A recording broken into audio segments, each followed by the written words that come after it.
Assalamualaikum warahmatullahi wabarakatuh. Bertemu lagi dengan saya Bu Citra, pengampu mata pelajaran sosiologi di semester 2 ini. Nah, di semester 2 kali ini kita akan membahas tentang modul ke-13. Modul 13 itu kita membahas tentang bertahan atau hancur, di mana kita akan menjabarkan ada 2 unit. Yang unit pertama itu tentang bijaknya masyarakatku, dan yang kedua adalah menghadang yang menerjang. Nah, kali ini kita akan membahas dulu di unit yang pertama, bijaknya masyarakatku. Nanti panjenengan bisa melihat di modul yang akan saya bagikan. Nah, di sini bijaknya masyarakatku ini kita membahas tentang pengertian kearifan lokal. Yang pertama. Nah, kearifan lokal itu seperti apa sih? Kemarin saya sudah memberikan tugas, kalau Anda masih ingat, tentang apa itu kearifan lokal. Nah, kalau di sini kearifan lokal itu menjadi suatu fenomena ketika masyarakat berubah mengalami kemunduran dan lemah. Kearifan lokal itu menarik perhatian para ahli untuk mengkaji dan mengembangkannya. Beberapa pengertian kearifan lokal, beberapa ahli menyimpulkan sebagai berikut. Yang pertama, menurut Sibarani menyatakan bahwa kearifan lokal adalah suatu bentuk pengetahuan asli dalam masyarakat yang berasal dari nilai luhur budaya masyarakat setempat untuk mengatur tatanan kehidupan masyarakat, atau dikatakan bahwa kearifan lokal. Nah, kedua, menurut Sartini mengemukakan bahwa kearifan lokal adalah gagasan-gagasan setempat yang bersifat bijaksana, penuh kearifan, bernilai baik, yang tertanamkan dan diikuti oleh anggota masyarakat. Nah, sedangkan kearifan lokal itu sendiri ada yang berwujud nyata dan ada juga yang berwujud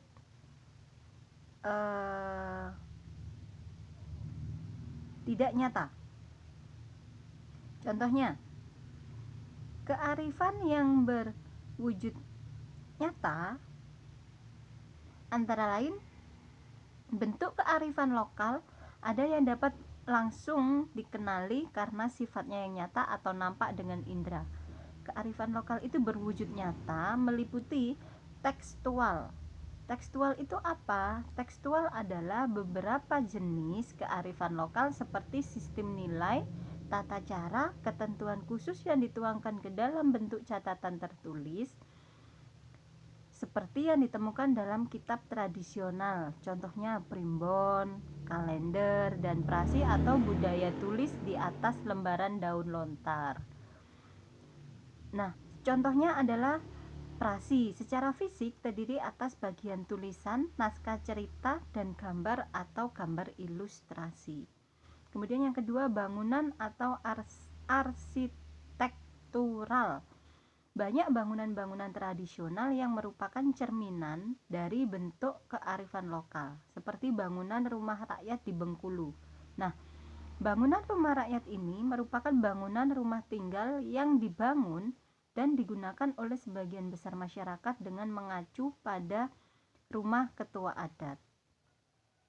Bangunan vernakular ini mempunyai keunikan karena proses pembangunan yang mengikuti para leluhur, baik dari segi pengetahuan maupun metodenya, maupun teori dan prinsip-prinsip bangunan yang memadai. Namun secara teori terbukti mempunyai potensi-potensi lokal karena bahkan ada yang dibangun melalui proses trial dan error, termasuk dalam menyikapi kondisi lingkungannya. Apa sih yang dimaksud trial dan error itu? Nah, trial dan error adalah proses dengan percobaan, salah dan coba lagi sampai berhasil seperti yang diinginkan. Nah, contoh yang rumah adat di Bengkulu itu yang biasa kita sebut dengan rumah gadang merupakan kearifan lokal dalam bentuk nyata dari Sumatera Barat. Bentuk panggung menjadi proteksi terhadap gangguan dari bawah bagi keluarga besar yang tinggal di dalamnya.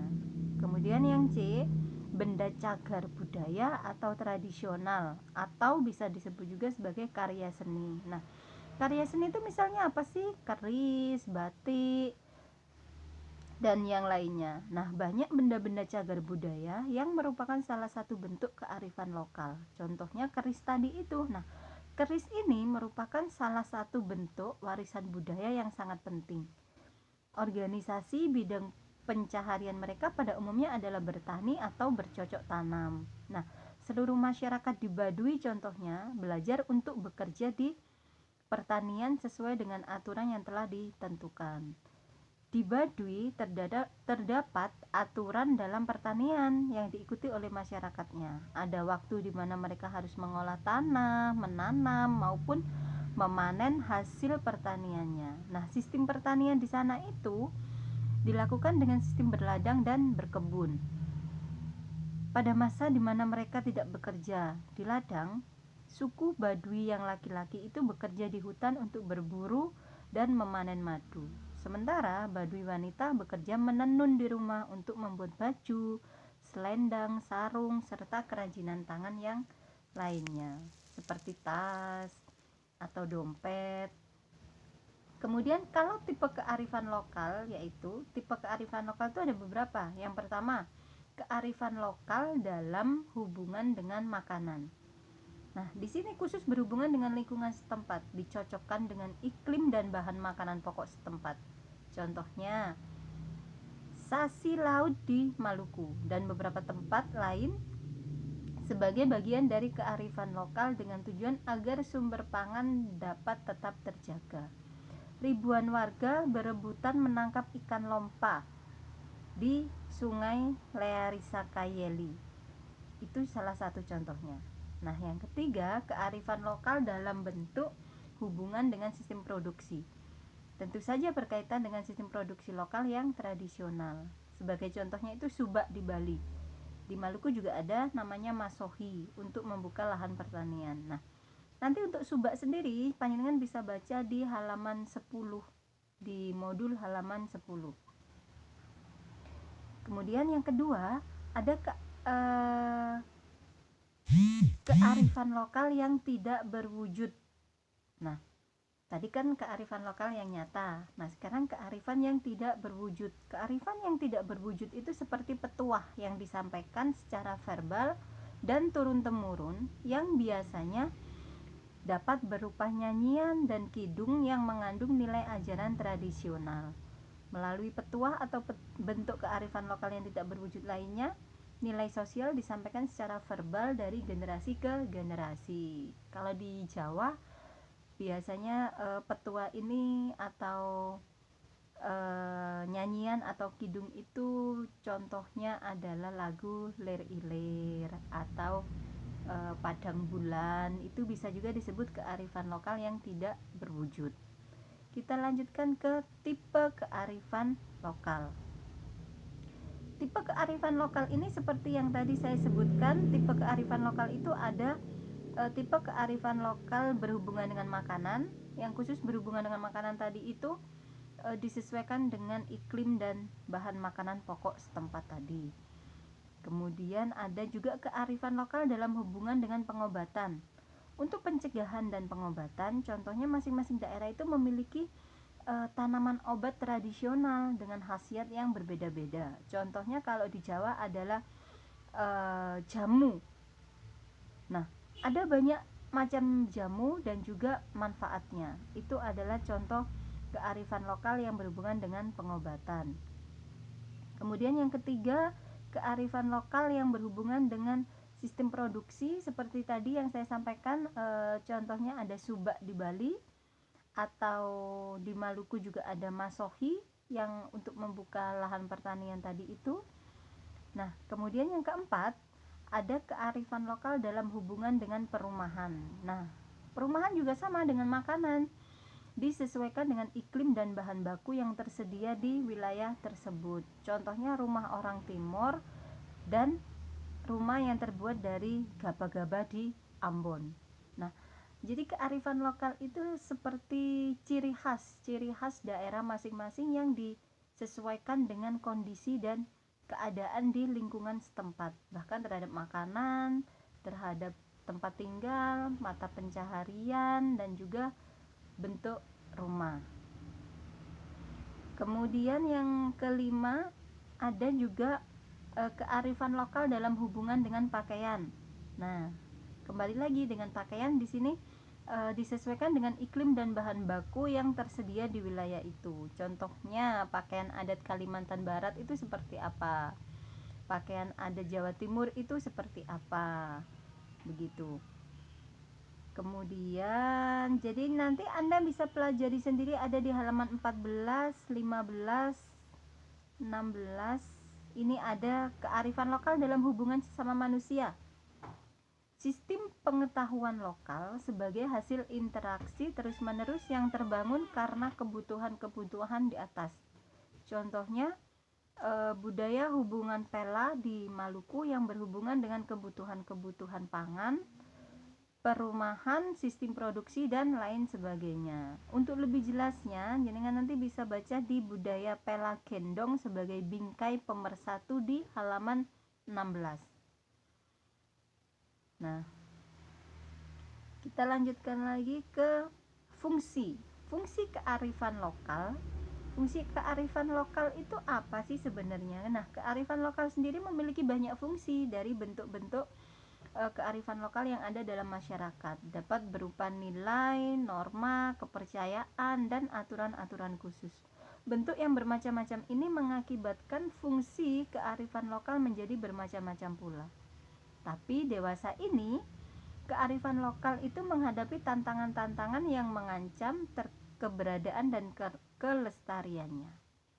Kearifan lokal yang telah terbentuk sejak lama kini mulai terkikis seiring berkembangnya teknologi, diikuti meningkatnya proses adopsi inovasi serta difusi adopsi teknologi. Namun demikian, kearifan lokal juga berperan dalam pengelolaan sumber daya alam dan lingkungannya. Berbagai teknologi yang sekarang berkembang itu pada dasarnya memiliki potensi yang besar untuk merusak keseimbangan alam dan lingkungan. Berbagai bentuk eksploitasi terhadap alam kini sudah merupakan hal yang dianggap biasa, misalnya menebang pohon sembarangan ataupun merusak lah, intinya merusak kelestarian alam yang harusnya kita jaga. Bahkan peninggalan-peninggalan zaman dulu pun sekarang biasanya kita renovasi, kita buat untuk lebih bagus lagi, padahal sebenarnya itu kan sudah merusak kearifan lokal zaman dahulu yang tidak bisa diperbarui lagi sebenarnya. Nah, begitu juga dengan berbagai bentuk eksploitasi terhadap alam yang banyak sekali elemen masyarakat hingga pemerintah itu mengadopsi berbagai teknologi untuk mengeksploitasi alam secara besar-besaran. Mereka tidak pernah memperhatikan aspek kearifan lokal yang berkembang di masyarakat. Nah, contohnya masuknya berbagai teknologi yang saat ini ada itu menyingkirkan peran kearifan lokal dalam mengelola sumber daya alam dan lingkungan. Fungsi kearifan lokal sendiri itu adalah untuk pengembangan iptek, untuk kelestarian dan konservasi sumber daya alam, untuk pengembangan sumber daya manusia sebagai petua, kepercayaan, sastra, dan pantangan. Bermakna sosial, bermakna etika dan moral, bermakna politik. Itu fungsi kearifan lokal. Kemudian yang F, ada dimensi kearifan lokal. Seperti sudah yang tadi kita ketahui, banyak sekali fungsi dari kearifan lokal itu sendiri. Nah, seluruh kearifan lokal itu dapat dikelompokkan menjadi beberapa dimensi. Yang pertama, pengetahuan lokal. Pengetahuan lokal yaitu pengetahuan yang erat hubungannya dengan aspek pengelolaan sumber daya alam dan mata pencaharian atau sistem nafkah. Pengetahuan lokal ini dianggap tidak ilmiah, sehingga pengetahuan lokal tersebut dibedakan atau diukur berdasarkan kepada pengetahuan ilmiah.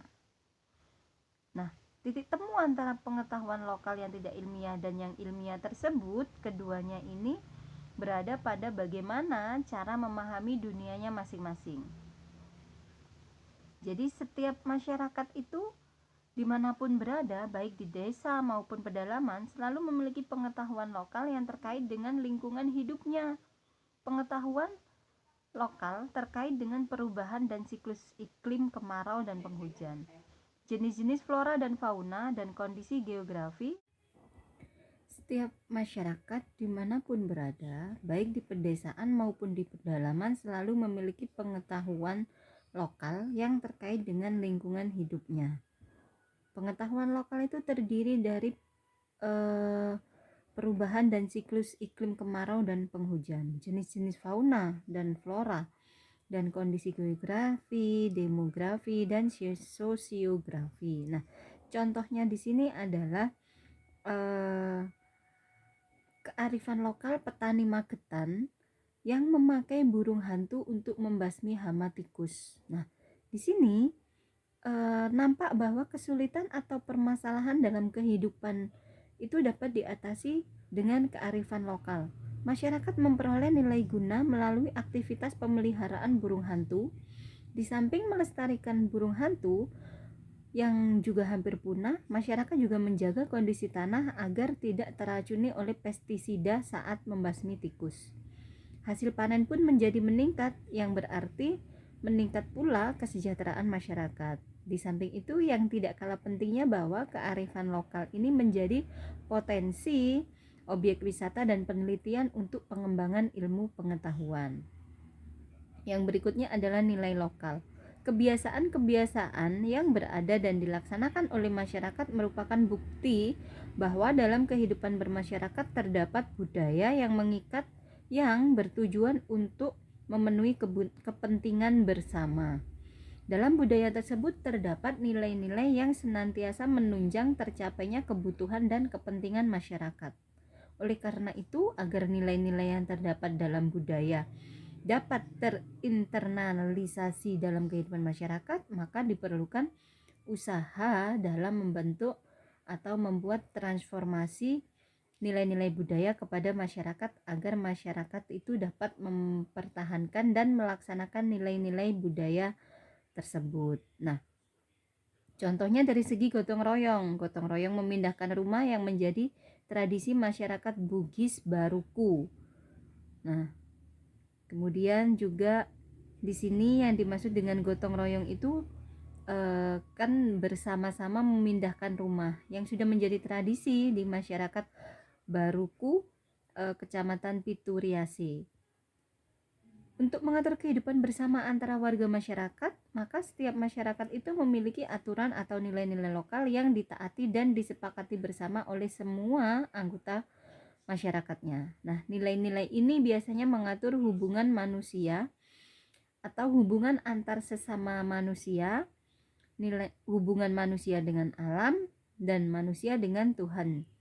Nilai-nilai ini memiliki dimensi waktu, nilai masa lalu, masa kini, dan masa datang. Dan nilai ini akan mengalami perubahan sesuai dengan kemajuan masyarakatnya. Berikutnya adalah keterampilan lokal. Nah, keterampilan lokal itu termasuk kemampuan bertahan hidup dari setiap masyarakat dapat dipenuhi apabila masyarakat itu memiliki keterampilan lokal. Contohnya, keterampilan lokal yang paling sederhana itu berburu, meramu, bercocok tanam, sampai membuat industri rumah tangga. Keterampilan lokal ini biasanya hanya cukup dan mampu memenuhi kebutuhan keluarganya masing-masing. Contoh kearifan lokal dengan keterampilan lokal itu contohnya meja gerabah berbentuk miring yang hanya ada di Klaten, atau bentuk-bentuk hasil karya dari gerabah itu kebanyakan ada di Jawa Tengah. Jadi kan bisa melihat ada di halaman 25 gerabah-gerabah yang dibuat dari Klaten. Kemudian sumber daya lokal. Sumber daya lokal ini pada umumnya adalah sumber daya alam, yaitu sumber daya yang tidak terbarui dan yang dapat diperbarui. Masyarakat akan mempergunakan sumber daya lokal sesuai dengan kebutuhannya dan tidak akan mengeksploitasi secara besar-besaran atau dikomersilkan. Sumber daya lokal ini sudah dibagi peruntukannya seperti hutan, kebun, sumber air, lahan pertanian, dan permukiman. Contohnya Anda bisa melihat di halaman 26 tentang kisah inspiratif Nawawi sukses bertani cabai besar di antara kebun kelapa. Itu contohnya. Kemudian ada juga mekanisme lokal. Menurut para ahli, adat dan budaya setiap masyarakat itu memiliki pemerintahan lokal sendiri atau disebut pemerintahan kesukuan. Suku merupakan kesatuan hukum yang memerintah warganya untuk bertindak sebagai warga masyarakat. Masing-masing masyarakat mempunyai mekanisme pengambil keputusan yang berbeda-beda. Ada masyarakat yang melakukan secara demokratis atau duduk sama rendah, berdiri sama tinggi. Contohnya, musyawarah yang dilakukan oleh masyarakat itu ada subak. Jangan bisa pelajari sendiri di halaman 30.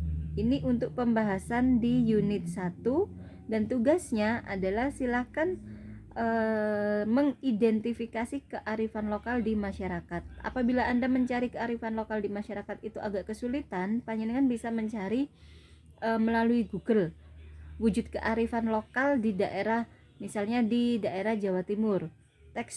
Tekstualnya apa? Arsitekturnya apa? Hasil yang ditemukan, benda seninya apa? Nah, itu di halaman 33 tugasnya. Halaman 33 itu di lembar kerja 1 dan lembar kerja 2 panjenengan bisa mengerjakan dengan referensi dari Google dan internet. Apabila ada yang Anda tanyakan, silahkan WA ke nomor pribadi saya. Tugasnya segera dikumpulkan, saya tunggu. Tetap semangat untuk belajar dan semoga materi yang saya sampaikan hari ini bisa bermanfaat untuk kita semua. Ada kurang lebihnya saya mohon maaf. Saya akhiri. Wassalamualaikum warahmatullahi wabarakatuh.